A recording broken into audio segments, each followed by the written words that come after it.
ہمارے ہی اعمال کا عکس ہے، ہمارے ہی بوئے ہوئے بیج کا پھل ہے، تو پھر اللہ کے عدل والا معاملہ حل کیسے ہوتا ہے؟ اللہ کے حاکم یا جج ہونے کا کیا مطلب ہوا؟ یہ تو لگتا ہے کہ سب کچھ خودکار نظام کے تحت ہو رہا ہے۔ دیکھیں، شیخ اکبر رحمت اللہ علیہ کے نزدیک یہی اللہ کا اصل اور کامل عدل ہے۔ وہ فرماتے ہیں کہ اللہ کا عدل کسی انسانی بادشاہ کی طرح نہیں کہ وہ اپنی مرضی سے کسی کو انعام دے اور کسی کو سزا۔ اس کا عدل یہ ہے کہ اس نے ہر شے کو ایک خاصیت اور حقیقت عطا کی ہے، اور وہ شے اپنی اسی حقیقت کے مطابق نتیجہ پاتی ہے۔ دین کا ایک مطلب جزا بھی ہے۔ یہ جزا کبھی آسان ہوتی ہے، جیسے اللہ کا راضی ہو جانا، اور کبھی مشکل، جیسے عذاب، لیکن دونوں صورتوں میں یہ ہمارے ہی وجود کا نتیجہ ہوتی ہے۔ لیکن یہ کیسے ممکن ہے کہ اللہ کی رحمت یا اس کا غضب سب پر ایک جیسا ہو، مگر اس کا اثر ہر ایک پر مختلف ہو؟ اس کی گہری باطنی حقیقت کیا ہے؟ اسے سمجھنے کے لیے شیخ اکبر رحمت اللہ علیہ ایک حیرت انگیز تصور پیش کرتے ہیں۔ آپ تصور کریں کہ خدا کے علم میں کائنات کی ہر چیز کا ایک ازلی، غیر تبدیل شدہ بلو پرنٹ موجود ہے۔ آپ کا، میرا، ہر انسان کا۔ یہ بلو پرنٹ ہماری اصل حقیقت ہے۔ اسی کو وہ عین ثابتہ کہتے ہیں۔ عین ثابتہ؟ جی، اب خدا کی تجلی، اس کی رحمت یا اس کا حکم جب ہم پر پڑتا ہے تو وہ اس بلو پرنٹ کے مطابق ہی ظاہر ہوتا ہے۔ کوئی مثال دے کر سمجھائیں گی؟ یہ تصور تھوڑا پیچیدہ ہے۔ ضرور۔ جیسے ایک ہی سورج کی روشنی جب صاف شیشے سے گزرتی ہے تو بے رنگ رہتی ہے، لیکن جب لال شیشے سے گزرتی ہے تو لال ہو جاتی ہے، اور نیلے شیشے سے نیلی۔ روشنی ایک ہی ہے، مگر نتیجہ شیشے کی اپنی خاصیت اور رنگ پر منحصر ہے۔ صحیح۔ اسی طرح اللہ کی تجلی ایک ہے، لیکن ہر انسان اسے اپنی عین ثابتہ یعنی اپنے ازلی بلو پرنٹ کے مطابق قبول کرتا ہے اور اسی کے مطابق عمل کرتا ہے۔ سبحان اللہ۔ اچھا، تو اگر میں اسے ٹھیک سمجھ رہا ہوں، آپ یہ کہہ رہی ہیں کہ ہم جو کچھ کر رہے ہیں وہ دراصل ہماری اپنی ہی باطنی حقیقت، ہمارے اسی بلو پرنٹ کا ظہور ہے۔ یہ تو تقدیر اور اختیار کی بحث کو دیکھنے کا بالکل نیا زاویہ ہے۔ جی، شیخ اکبر رحمت اللہ علیہ اسی لیے ایک بہت گہری بات فرماتے ہیں۔ وہ کہتے ہیں بندے کو اس کی اپنی ذات کے سوا کوئی بھلائی نہیں دیتا، اور نہ ہی اس کی ذات کے سوا کوئی برائی، بس وہ خود اپنی ذات کو انعام دیتا ہے اور خود ہی سزا دیتا ہے۔ وہ صرف اپنے آپ کو ملامت کرتا ہے اور صرف اپنی ہی تعریف کرتا ہے۔ یہ تو ذمہ داری کا ایک بالکل نیا اور بہت گہرا احساس دلاتا ہے۔ یعنی ہم کسی اور پہ الزام نہیں دھر سکتے۔ لیکن ایمانداری کی بات ہے، یہ سننے میں بہت سخت بھی لگتا ہے۔ یہ تو گویا تمام تر ذمہ داری انسان پر ڈال دی گئی ہے۔ اس میں اللہ کی رحمت کا تصور کہاں فٹ ہوتا ہے؟ کیا یہ نظریہ ہمیں مایوسی کی طرف نہیں لے جا سکتا کہ ہم تو جیسے ہیں ویسے ہی رہیں گے؟ یہ ایک بہت اہم سوال ہے، اور اکثر لوگ اس مقام پر آ کر غلط فہمی کا شکار ہو جاتے ہیں۔ شیخ اکبر رحمت اللہ علیہ یہ نہیں کہہ رہے کہ اللہ کی رحمت کا کوئی کردار نہیں، بلکہ وہ یہ کہہ رہے ہیں کہ اللہ کی رحمت ہی تو ہے جس نے ہر عین ثابتہ کو وجود کی روشنی بخشی ہے۔ اچھا۔ رحمت کا سب سے بڑا مظہر یہ ہے کہ اس نے ہمیں ہماری حقیقت کے مطابق ظاہر ہونے کا موقع دیا۔ یہ نظریہ مایوسی نہیں بلکہ خود شناسی کی دعوت دیتا ہے۔ یہ کہتا ہے کہ اپنی اصل کو پہچانو، اور اسی سے تقدیر کا وہ راز بھی جڑا ہے جس سے سر قدر کہا جاتا ہے۔ جی، یہی سر قدر ہے۔ شیخ فرماتے ہیں کہ اللہ کا علم معلوم کے تابع ہوتا ہے۔ اس کا مطلب یہ نہیں کہ اللہ کو پہلے سے معلوم نہیں، نعوذ باللہ، بلکہ اس کا مطلب یہ ہے کہ اللہ ہمیں ویسا ہی جانتا ہے جیسے ہم اپنی اصل حقیقت میں ہیں۔ اس کا علم ہماری حقیقت کو بدلتا نہیں، بلکہ ہماری حقیقت کو جیسا ہے ویسا ہی جانتا اور ظاہر کرتا ہے۔ بس اس کا فیصلہ ہماری حقیقت کے عین مطابق ہوتا ہے، اور یہی اس کی حجت قاطعہ ہے، یعنی ایسی دلیل جس کے بعد کوئی اور دلیل باقی نہیں رہتی، کیونکہ فیصلہ خود ہماری اپنی ذات سے صادر ہوتا ہے۔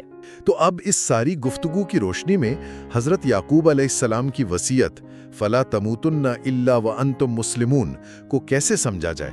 اس کا مطلب صرف یہ نہیں کہ مرتے وقت کلمہ پڑھ لینا، بلکہ اس کا مطلب یہ ہے کہ ایک ایسی زندگی گزارو کہ جب موت آئے تو تمہارا ظاہر اور باطن دونوں اللہ کے سامنے جھکے ہوئے ہوں۔ تمہارے ظاہری اعمال یعنی مخلوق کے ساتھ تمہارا دین تمہاری باطنی تسلیم و رضا یعنی اللہ کے ساتھ تمہارے دین کا مکمل عکس ہوں۔ یہ صرف ظاہری اطاعت نہیں بلکہ اپنی اس حقیقی تقدیر، اپنے اس ازلی بلو پرنٹ کے سامنے سر جھکا دینا ہے جو علم الہی میں تمہارے لیے ازل سے موجود ہے۔ یہ اپنی عین ثابتہ کے ساتھ مکمل ہم آہنگی میں جینے کا نام ہے۔ شیخ اکبر رحمت اللہ علیہ نے اپنی بات کو سمجھانے کے لیے طبیب اور فطرت یعنی نیچر کی ایک بہت خوبصورت مثال بھی دی ہے۔ وہ کیا ہے اور اس کا اس موضوع سے کیا تعلق ہے؟ جی، وہ ایک اور پیچیدہ گتھی کو سلجھانے کے لیے یہ مثال دیتے ہیں۔ وہ فرماتے ہیں کہ ایک طبیب یا ڈاکٹر کو دیکھیں، ایک لحاظ سے وہ فطرت کا خادم بھی ہے اور نہیں بھی۔ جب وہ کسی بیماری کا علاج کرتا ہے تو وہ فطرت کے ایک مظہر یعنی بیماری کے خلاف کام کر رہا ہوتا ہے۔ صحیح۔ لیکن وہ ایسا کیوں کرتا ہے؟ وہ فطرت کے ایک دوسرے اور بہتر مظہر یعنی صحت کو پانے کے لیے ایسا کرتا ہے جو خود فطرت کا ہی حصہ ہے۔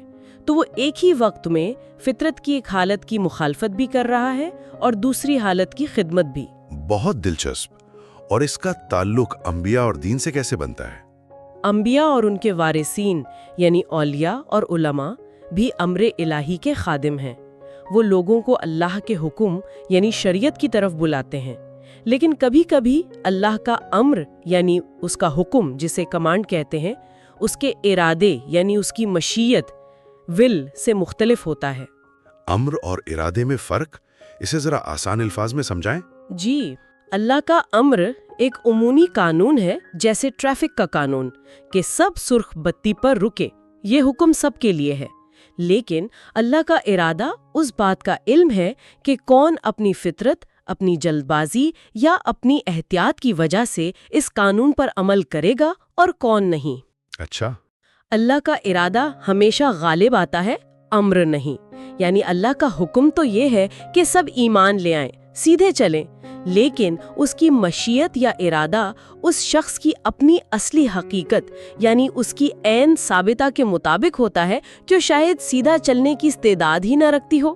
اور اسی وجہ سے نبی کریم صلی اللہ علیہ وسلم نے فرمایا کہ سورہ ہود نے مجھے بوڑھا کر دیا، کیونکہ اس میں حکم تھا، بس آپ ثابت قدم رہیں جیسا آپ کو حکم دیا گیا ہے۔ جی، شیخ اکبر رحمت اللہ علیہ اسی طرف اشارہ کرتے ہیں، کیونکہ آپ صلی اللہ علیہ وسلم کو یہ حکم یعنی امر تو دے دیا گیا، لیکن آپ صلی اللہ علیہ وسلم اس بات سے فکرمند تھے کہ اللہ کا ارادہ اس کے موافق ہے یا نہیں، کیا اس حکم پر مکمل طور پر استقامت نصیب ہوگی بھی یا نہیں۔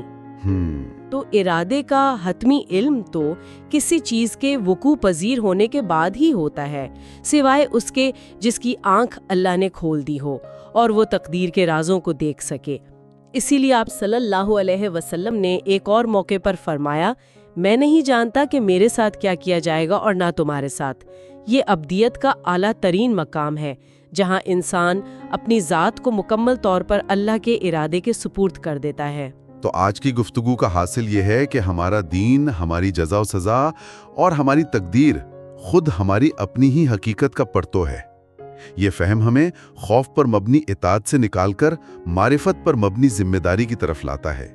یہ ہمیں بتاتا ہے کہ ہم جو کچھ بو رہے ہیں وہی کاٹیں گے، کیونکہ بیج اور فصل ایک ہی حقیقت کے دو رخ ہیں۔ اور یہ ہمیں ایک سوال پر چھوڑ جاتا ہے کہ محض یہ پوچھنے کے بجائے کہ مجھے کیا کرنا چاہیے، یہ بھی سوچا جائے کہ علم الہی میں میری حقیقت کیا ہے اور میرے اعمال اس حقیقت کی عکاسی کیسے کر رہے ہیں۔ یہ خود شناسی کا ایک نہ ختم ہونے والا سفر ہے جو بالآخر خدا شناسی کی طرف لے جاتا ہے۔ اور فکرنامہ کو سبسکرائب کریں تاکہ اگلا در، اگلی روشنی آپ تک سب سے پہلے پہنچے۔